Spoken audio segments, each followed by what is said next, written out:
Delegates attending the second G20 Tourism Working Group meeting are exploring Darjeeling, including taking a ride on the Darjeeling Himalayan Railways and enjoying folk performances at Chaurasta, Darjeeling's public square. The governor hosted the delegates for a unique culinary experience.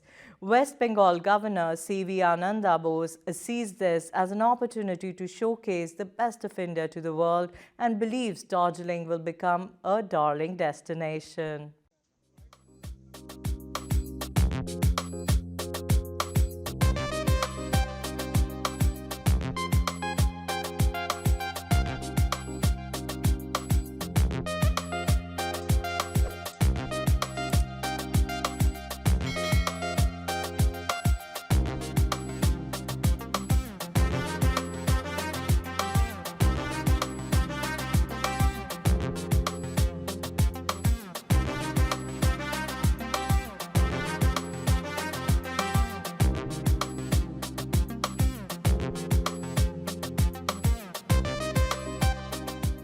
It's an amazing place.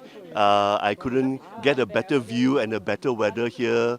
We were at the UNESCO toy train, we were at the Raj Bhavan, and in honor of West Bengal and in honor of Darjeeling, I'm wearing a West Bengal tiger t-shirt. Yeah, it's amazing. We love it so much. We feel very, very honored that we managed to take the steam train. It is a very old, well-preserved train, and it is a privilege for us to be able to sit on it and enjoy it.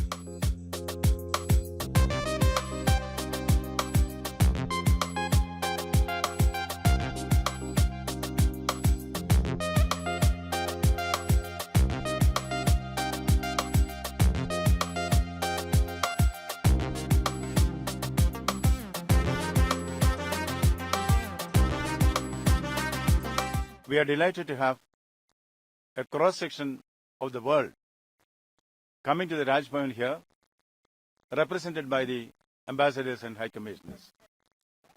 We take this as an opportunity to present the best of India before the rest of the world. This is an attempt to hold infinity on the palm of your hand and eternity in an hour. India has arrived. The world is glad to know that India has arrived. India will certainly package its soft power, that is history, tradition, culture and art, to the outside world. Certainly this is going to be one of the major game changers in India's progress to prosperity. Thank you. Any experience delegates have shared with you? The delegates have shared their experiences of India, particularly their experience of Darjeeling. Darjeeling is going to be darling as far as the world is concerned.